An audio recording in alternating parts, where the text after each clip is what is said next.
Assalamualaikum warahmatullahi wabarakatuh dan selamat sejahtera. Hari ini kita teruskan lagi bahagian 2 kemahiran berfikir aras tinggi bagi kursus orientasi KSSM pendidikan khas.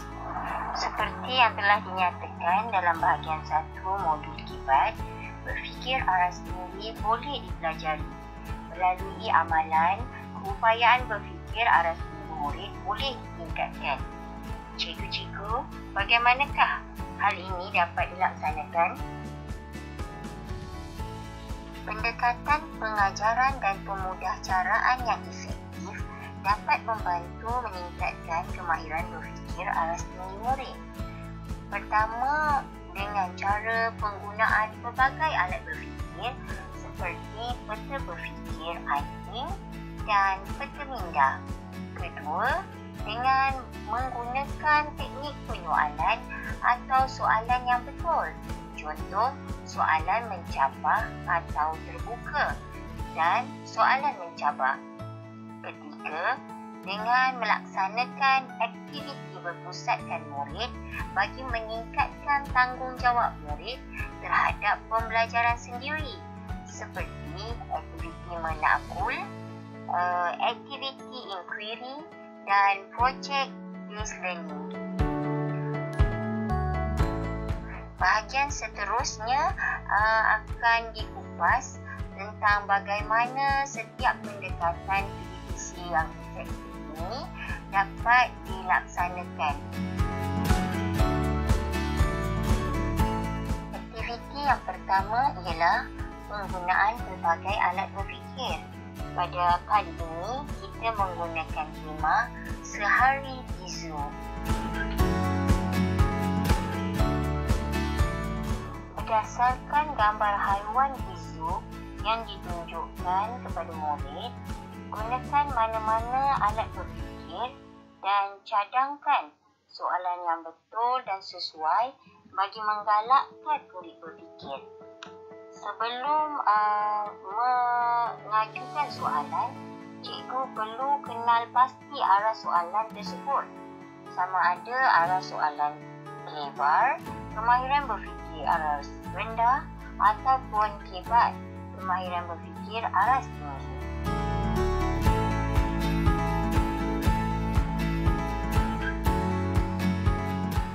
Contoh alat berfikir yang boleh digunakan ialah peta bui.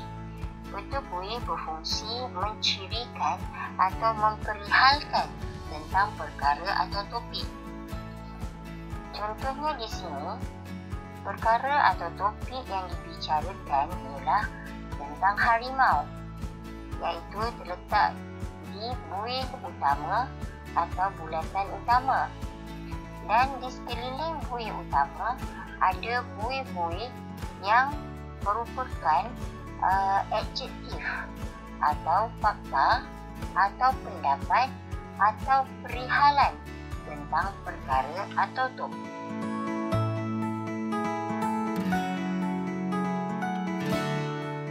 Guru-guru boleh mencadangkan soalan yang betul.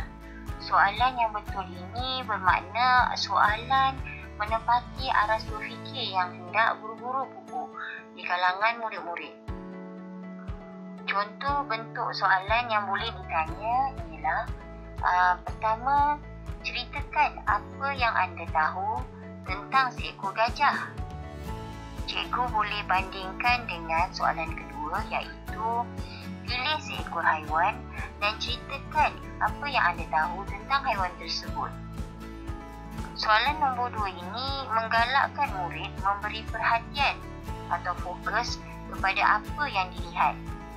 Seterusnya, meningkatkan tanggungjawab murid terhadap pembelajaran mereka kerana murid merasa pendapat murid itu dihargai.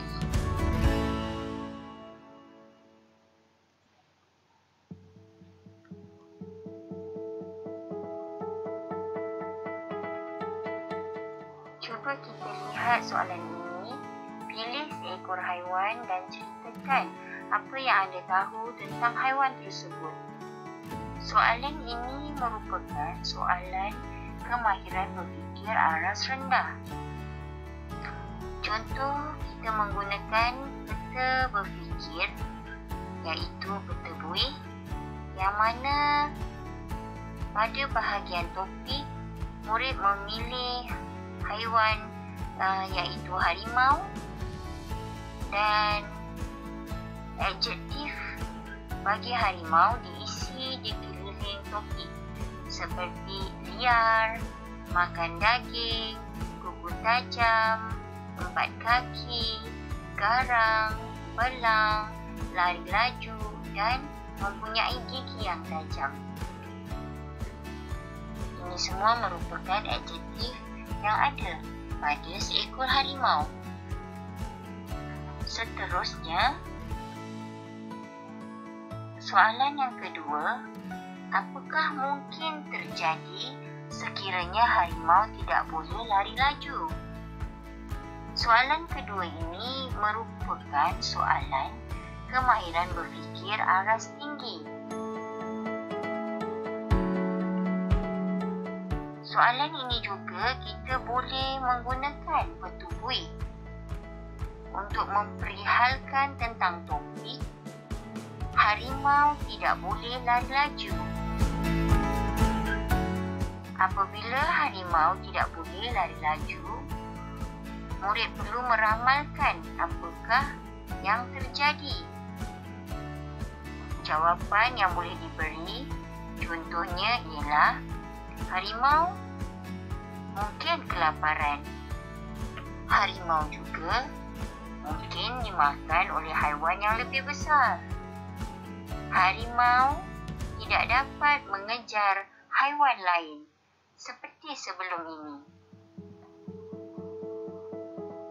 Jadi kita boleh lihat peta buih boleh digunakan juga untuk menjawab soalan kebar atau soalan kebat.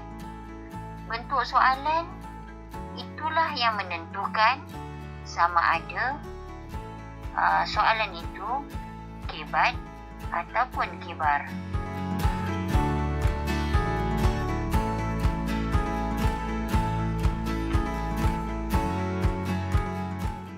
Cikgu juga boleh menjalankan kuis selepas topik diajar. Contoh soalan kuis yang boleh diajukan ialah ceritakan apa yang anda tahu tentang seekor harimau. Ini merupakan soalan kemahiran berfikir aras rendah. Seterusnya, apakah yang dimakan oleh harimau? Soalan ini juga merupakan soalan kemahiran berfikir aras rendah. Soalan yang ketiga, ramalkan apa yang akan terjadi sekiranya harimau tidak mempunyai gigi yang tajam. Ayat meramalkan menunjukkan bahawa soalan ini merupakan soalan kemahiran berfikir aras tinggi.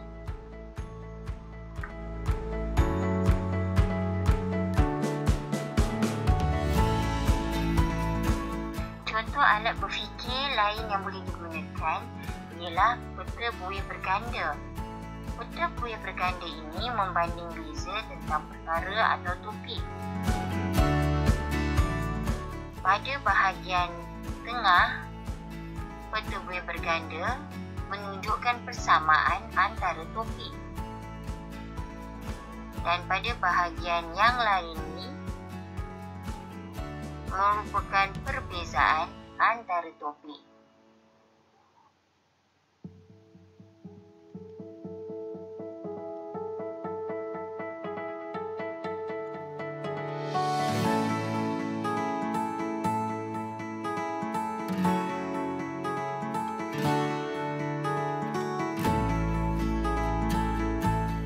Contoh soalan yang boleh digunakan untuk peta buih berganda ini ialah pertama, namakan 2 haiwan yang anda ketahui. Soalan ini merupakan soalan kebar. kedua, apakah persamaan antara kedua-dua haiwan yang telah anda pilih? Apabila ayat persamaan digunakan, soalan ini menunjukkan bahawa ianya adalah soalan kebat. Begitu juga soalan nombor 3. Apakah perbezaan antara kedua-dua haiwan yang telah anda pilih? Soalan ini juga merupakan soalan kebat. Juga soalan yang keempat, bandingkan dua haiwan yang anda pilih. Apabila soalan menyatakan persamaan, perbezaan dan perbandingan antara dua haiwan, ia menunjukkan soalan-soalan ini merupakan soalan kemahiran berfikir aras tinggi.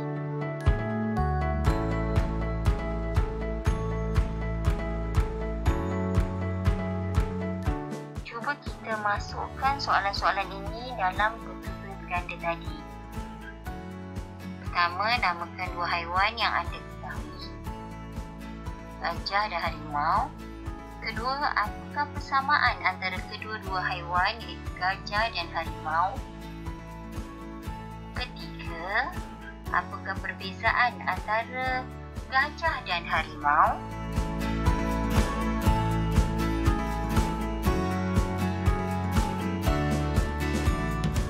Dan seterusnya, yang keempat, bandingkan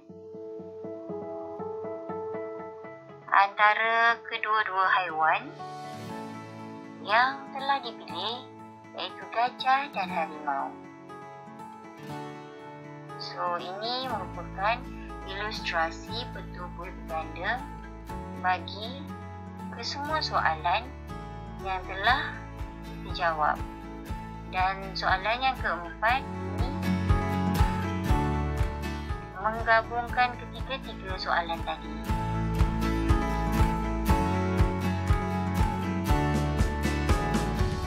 Aktiviti kedua bagi pendekatan PDPC yang efektif ialah dengan penggunaan teknik pengualan atau soalan yang betul. Contoh, soalan mencabar atau terbuka dan soalan mencabar. Tema yang dipilih ialah keselamatan pengunjung di zoo.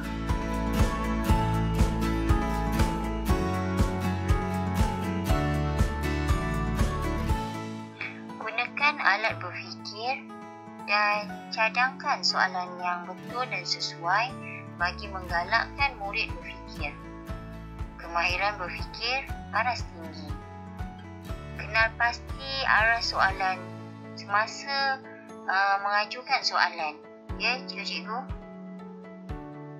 Jika kita lihat haiwan-haiwan di zoo ini seperti dalam gambar iaitu gajah, harimau dan juga singa dikurung di dalam sangkar bagi memastikan keselamatan pengunjung. Kerana haiwan ini seperti harimau dan singa memakan daging dan gajah mempunyai saiz yang besar, saiz badan yang besar yang boleh mengancam keselamatan pengunjung jika tidak dapat dikawal.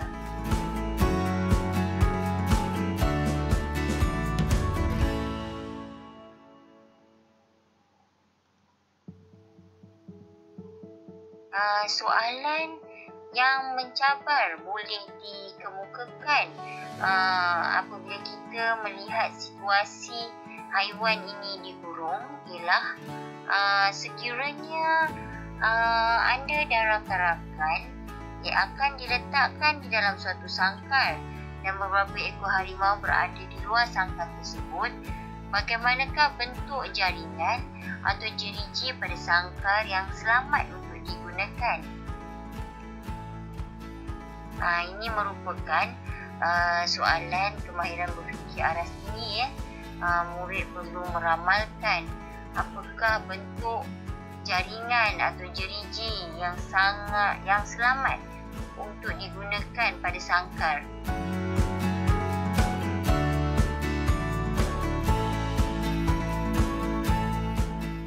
jika kita lihat ni situasi baru yang mana pengunjung duduk di dalam sangkar dikelilingi oleh harimau-harimau yang kelihatannya sangat lapar dan ingin masuk ke dalam sangkar untuk memakan manusia ataupun pengunjung tu. Ini situasi baru dan soalan yang mencabar. Bagaimanakah bentuk jaringan ataupun jiriji pada sangkar bagi menjamin keselamatan pengunjung?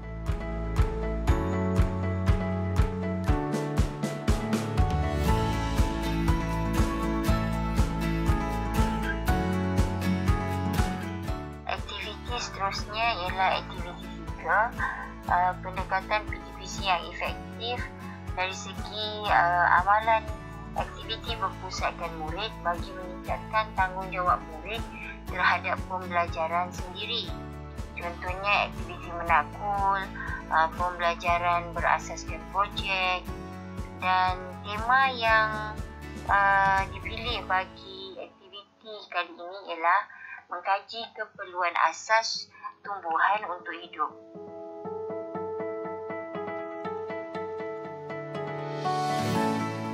Melalui aktiviti 3, murid diberi tanggungjawab mengkaji keperluan asas tumbuhan untuk hidup. Murid bertanggungjawab terhadap pembelajaran sendiri. Contohnya, murid diberi tumbuhan. Jadi, murid perlu kenal pasti bahagian utama tumbuhan yang memainkan peranan dalam memastikan tumbuhan terus hidup. Terdapat bahagian utama tumbuhan iaitu 3 bahagian: daun, batang pokok dan akar. Jadi, guru perlu cadangkan soalan yang betul dengan mengenal pasti arah soalan yang hendak dipupuk di kalangan murid.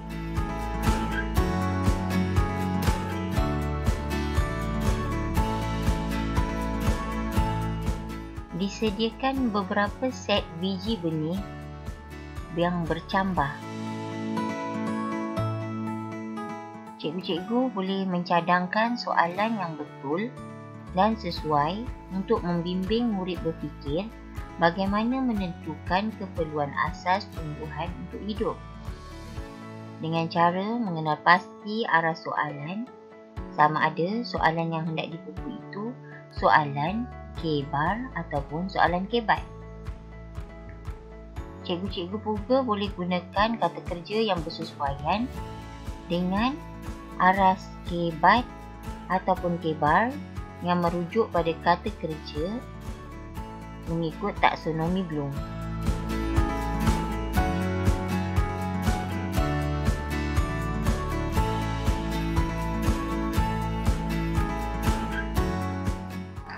Contoh soalan yang boleh cikgu kemukakan ialah apakah yang diperlukan oleh tumbuhan untuk hidup? Soalan ini merupakan soalan kemahiran berfikir aras rendah. Yang kedua, ramalkan apa akan terjadi kepada tumbuhan jika tidak mendapat air. Bila kita nyatakan murid perlu meramalkan, soalan ini ialah soalan kemahiran berfikir aras tinggi. Dan seterusnya, apa mungkin terjadi kepada tumbuhan jika tidak mendapat cahaya matahari? Soalan ini juga merupakan soalan kemahiran berfikir aras tinggi. Bagaimana cikgu ingin memilih kata kerja yang sesuai bagi membina soalan, sama ada soalan itu kemahiran berfikir aras rendah atau kemahiran berfikir aras tinggi. Cikgu boleh rujuk pada bahagian pertama modul K-bat yang ada menyatakan tentang kata kerja yang sesuai, bersesuaian dengan aras taksonomi Bloom untuk kemahiran berfikir aras rendah dan juga kemahiran berfikir aras tinggi.